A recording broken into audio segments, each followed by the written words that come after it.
I kind of alluded to this last time, but didn't get a chance to elaborate. I got many different topics, but so it is with life sometimes, right? You just see a lot of things, and one thing leads to another.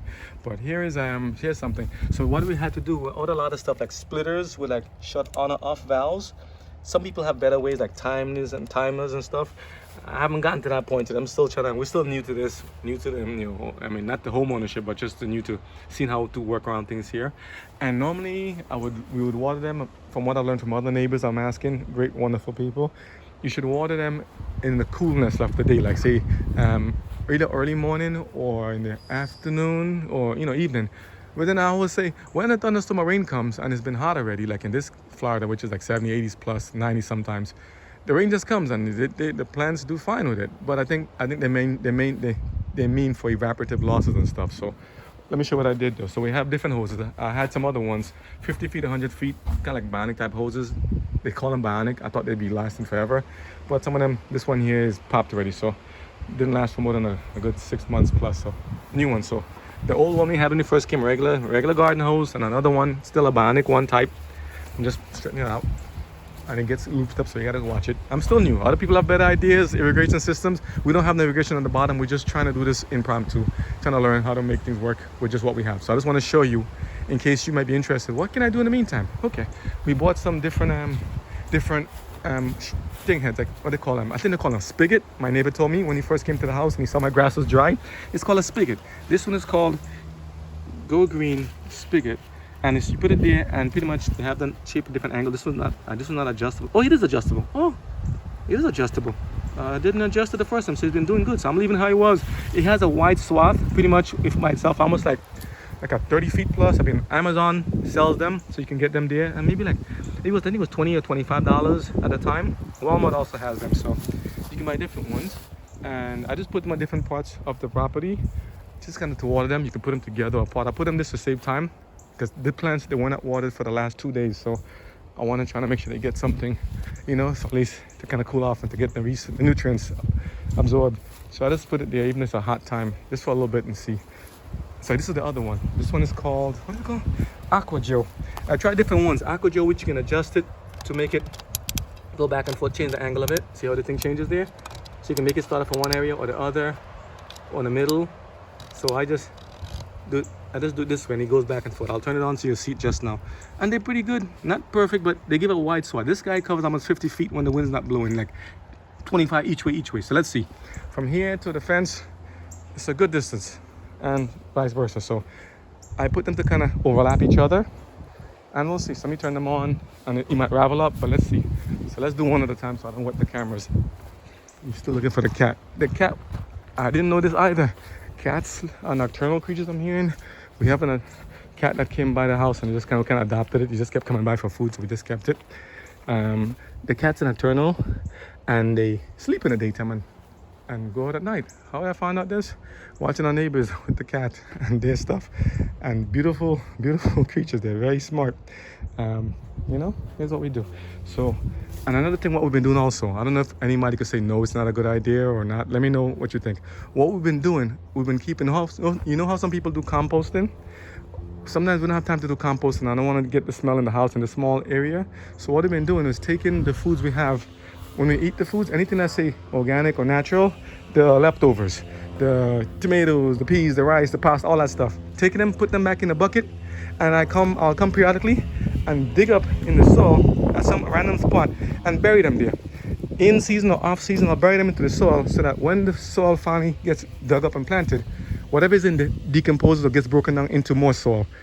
And I'm just like, but yeah, because if you do compost and taking the regular stuff and letting it digest by worms and putting it into the soil, I don't have time to wait for that. Let's just put them in the soil.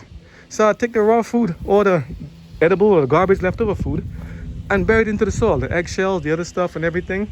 And these ideas I learned from other people making videos, and I'm like, wow. So that's what I've been doing.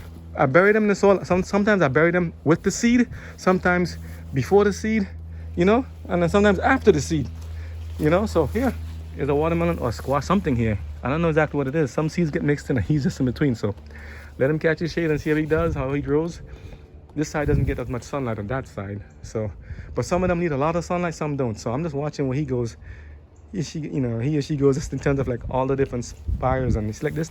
See all that corn I've been eating like this with the holes. There's a worm in there. Yeah, look at it. He's a big guy in here.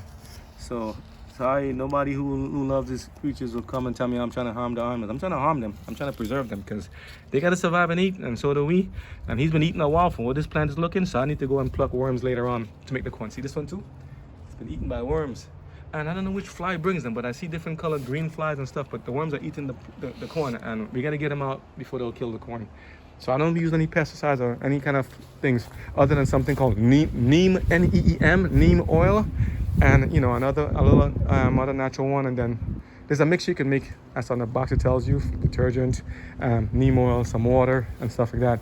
And just see, so there's other things, but we like to know about natural, say, or herbicides, you say, natural things that can destroy worms or mosquitoes and stuff to make them grow. And see, and we want the corn there to go to the ones there, like how it is with you see now the ears, the thing spiking on the top.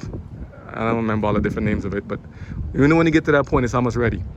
These guys it's a different side and different soil. Here's more clayey and muddy, but I wanted to see what happens. Some here, some there, some in a dry spot, and see what happens. So they're trying to grow right now, and so every now and then we gotta help them out. So these guys planted all at the same time. How the ones in the back are so big, these here are so tiny, so it's height wise. So there's something with the soil. I put some on angle and some here and there, and we're just trying to see what works.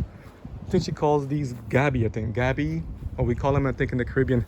Do I remember the name of it? I've been left this so long, but I forgot the name of it. I'll remember next time. It's a nice name. They make soup and stuff out of it. I'll remember next time. But here, let's turn the water on. I'm gonna turn one at a time because I don't want to get it wet while trying to do this. So I'm gonna turn this one off and turn this one on. Crank it on, and see what happens. So I have to follow the trail. It ravels up. Sometimes it buckles up, and you see like this. It kinks at the tip. That's the problem with it. It kinks here, which I wish it wouldn't if I get to the end point. So gotta unravel this little bad boy. And you can squeeze fingers and stuff here too. Oh, the water comes quick. Hold on. Okay, so the water's coming up here already, starting to go. This is Aqua Joe on here. Yeah. Okay, so let's watch this. So Aqua Joe is doing this thing. So it goes from that. I'm just gonna follow it real quick. So it goes on its own thing here. It squirts water from one side to the side. So I want to see how far it goes. So it goes all the way to the fence. If you can see the raindrops, right? All the way there. It goes all the way down. See it? It's hitting the peas and stuff now. Okay. All the way to the end of the fence. It goes also all the way to the end of the fence. It goes. And then it just goes back on its own, and you just have to adjust it. And it's shown to be very, very durable. So I'm gonna go before it wets the camera and see how it does, and go back. I'm gonna give it a little bit of water for now, just until I get it for tonight again, just to give it something. And here it goes, just following me. You can see up there, it's all the way there, and it nicely waters some of the plants also inside of the enclosure. So let's see. And here it goes. He goes as far as about, if you can see it, see the raindrops. If you can see it. Yeah, it's about here, so that's good. So that one's here. Now, I'm gonna turn on this one now, the other spigot, and see. So I do both sides at once to kind of give it a quick coverage and in the interest of time. And if there's a better one that's economical, let me know too, because I'm not trying to spend all this money here. We're trying to save something. So I'm gonna open the second one, and there's a water drip here, so I try to catch that too with another bucket to try to conserve. Let me see, I have a bucket here. 1 second. Yeah, here we go.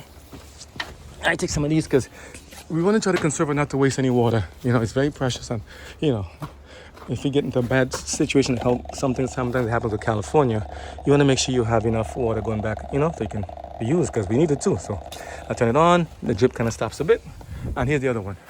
So the other one goes in there like a spinner, and he's wide too. So look at this. I'm gonna stay far back here.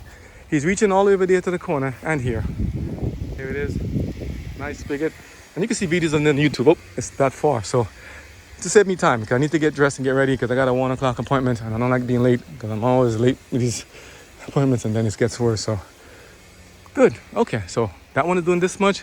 When I'm finished here, I'm gonna bring this one back a little further to get the middle, and then push it to the corn.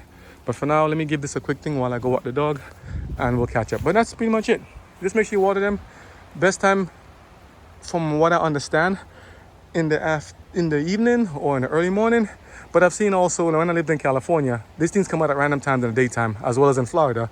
They water them at any time in the day they can. It's just, I think you have more evaporative losses in the daytime. So if anybody knows better, share the comments, You know, I'm not gonna be arguing with you in the future. I don't know your background. You probably know more than me. I'm just new to this, you know. And someone asked before, what's my career? What I do? I'm a respiratory therapist. Both my wife and I are respiratory therapists. Okay, we work on that. So a lot of cardiopulmonary function. We love the job. We love our patients, you know, and we just want to be happy and enjoy life. And all the RTs out there, I should give you guys props too, man. All the RTs out there, all who are our teachers and our mentors and everybody who helped us. God bless you and thank you so much. And our professors, I'll say your name because I want to give you credit, okay? Professor Nazaro, okay? Professor Rodia. He told me don't call him Rodia anymore, call him his first name, but I'm going to call him Professor Rodia, Professor Flannery, and the rest of them who I've forgotten. But and Professor Carroll, all those who gave us what we needed to get this thing started, to get a career and a nice thing where you can work a very flexible schedule, decent salary, and a lot of exposure to a lot of different areas. NICU, PICU, you know, adults, geriatric, post-op, trauma, all kind of stuff. You see how my videos go? I talk about everything in once. Because something come into it. But RTs out there, I'm going to interview you one day. I'm going to interview an RT. My wife is an RT. Maybe I could ask her. She don't like the camera, but she don't like the camera, but I'll put her pressure for a little bit and see if she might try. Okay? But all you medical professionals out there who love your patients, love life, love God, thank you for what you do. And just like how the plants are, we're here just to provide a service and to help them to get better so that when they get better, they can help us. One big cycle. We cannot do without them, okay? The plants go, we go. Okay? God bless you.